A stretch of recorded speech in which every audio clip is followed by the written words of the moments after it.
चलंतु आज आम घरे पोटाटो चिप्स बनैबा। तो वीडियो को स्किप न करके लास्ट पर्यंत देखंतु। जदि आपण मानकु भलो लागे त लाइक करिवे, शेयर करिवे। चैनल रे नुआ थिले चैनल को सब्सक्राइब करनेबे।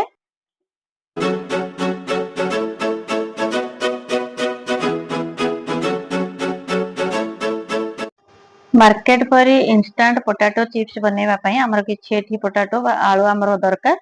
तो किछि आलू को आमे प्रथमे धोई की चोपा छडेई की गोल गोल करिकी पतला पतला काटी नबा। बेसी पतला काटिबानी, टिके मोटा रखिकी काटिबा। पोटाटो चिप्स बाजार रो किनिबा अपेक्षा हम जदि घरे बनेकी खाइबा देखिबा आहुरी देखिबे आपण माने आहुरी टेस्टी लागिबो। आ ये हम पई मध्य घरे जेहेतु आमे साफ सुथरा रे बनेइबा तो ये हेल्दी मध्य रहिबो। तो किछि आलू को मु एठी नेकी गोल गोल काटी नेकी चोपा छडेकी ताकू धोईकी, तो आपण माने जेतिकी क्वांटिटी रो बनेबे सेई अनुसार आलू को नेकी ताकू गोल गोल काटी देबे। चोपा छडेकी धोई नेबे, तापरे गोल गोल काटिकी ताकू सफा पानी रे भलो भाबरे 2-3 थर धोई नेबे।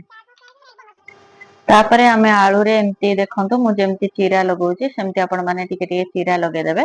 जेमती कि से देखिबा को बहुत माने सुंदर लागिबो, जेमती मार्केट रो हमर चिप्स आसे सेई टाइप रे लागिबो। आ जदि आपणक पाखरे जदि ग्रेटर थाए ताले ग्रेटर रे जदि काटी नेबे ताले से सेई शेप रे मध्ये आसी जिवो। किंतु मु आपणको देखौची एटा छुरी रे काटी की देखौची, तो आपण माने एमती छुरी रे टिके कट लगे नेबे। किंतु हमर जदि आमे ग्रेटर रे काटुचंती ताले से पतला पतला हुए चिप्स। किंतु जेहेतु मु टिके मोटा रखिबी तो सेति पे देखंतु मु एमती काटिची टिके मोटा पीस रखिकी। तो आपण माने आपण मानक पसंद अनुसार काटी परिबे। तापरे एबे आमे आलू को 1 मिनिट पाई गरम पानी रे फुटै नबा। तो प्रथमे आमे पानी गरम कर नबा। पानी रे आमे दबा हाफ चम्मच लूण। मु जेतिके आलू नेची से अनुसार लूण देची, आपण माने क्वांटिटी जहा नेथिबे आलू से अनुसार लूण देबे। तो पानी फुटी गला बेलको सेथिरे आमे आलू को पके दबा। आ बेसी टाइम फुटेबानी, मात्र 1 मिनिट फुटेकी ताकू पानी रू बाहर कर नबा। आपण माने थरे एई प्रोसेस रे निहाती घरे ट्राई करंतु, पोटाटो चिप्स बनांतु।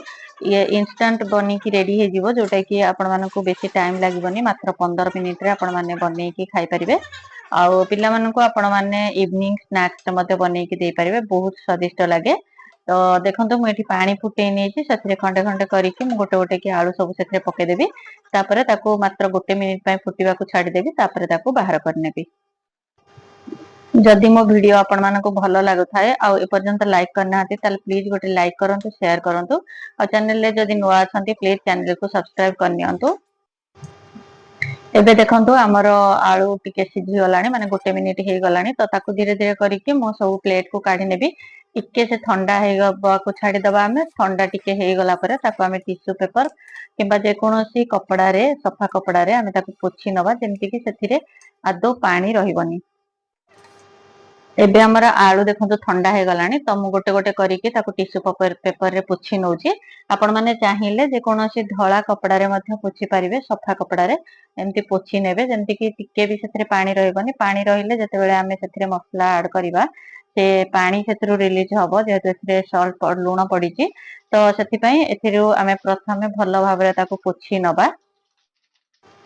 तापरे आमे एथिरे 1 चम्मच तेल दे दबा। तेल देकी तापरे आमे हळदी गुंड, लंका गुंड, आउ अल्प टिके लूण, आउ काश्मीर चिल्ली पाउडर, आउ चाट मसला, नचेत आपण माने मैगी मसला मध्ये ऐड करि परिबे। ताकू देकी भलो भाबरे ताकू आमे मैरिनेट करि नबा। भलो भाबरे गोटे गोटे पीस रे आमे मु जेमति देखंतु मु जेमति लगौची सेमति भलो भाबरे धीरे धीरे करिकी ताकू माने फ्रंट बैक करिकी दी साइड रे आमे ताकू भलो भाबरे मसला को लगे नबा। जेहेतु हमर टिके आलू टिके सिझिची, तो ताकू जदि आमे गोटे बाउल रे देकी एट ए टाइम गुळेबा ताले से भांगी जिवार चांसेस अछि, कारण ताकू आमे मध्य टिके टिके चीरा लगेइचे। तो से भांगी जिवार चांस अछि, तेनु गोटे गोटे पीस करिके एमती लगेइबे। टिके टाइम टेकिंग, किंतु आपण माने थरे एमती बनातु, देखिए बहुत टेस्टी लागिबो। जदि एमती बने माने मैरिनेट करिके आपण आगुरु रखि देथिबे फ्रिज रे, ताले संध्या बेले संध्या समय रे आपण माने पिला मानकु छाणी की संगे संगे देई परिबे। आज झियो सब बनैथिला, मते तो बहुत बढ़िया लागिला। तो आपण माने निश्चिंत भाबरे थरे ट्राई करंतु। एबे हमर आलू सब मैरिनेट हेई सारीची। तो याको आमे छाड़ी की वर्तमान आगो तेल बसै दबा।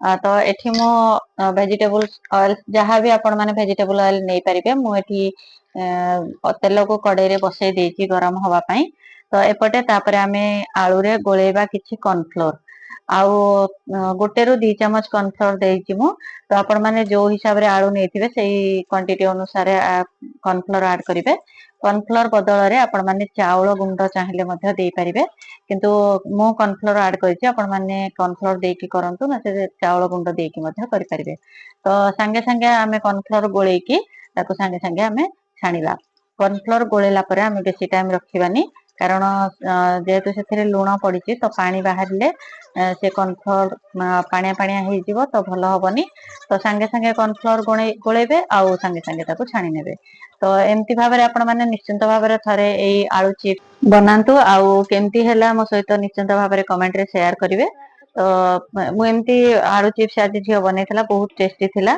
तो आजिर ब्लॉग जदि आपण मानको भलो लागि थाए ताले निश्चित भाव में लाइक शेयर सब्सक्राइब करिया को भूलिबेनी आजिर ब्लॉग्स को मु एठी शेष करूची पुणी देखा हबो आउ एक नुवा ब्लॉग सहित से पर्यंत रहुची जय जगन्नाथ राधे राधे।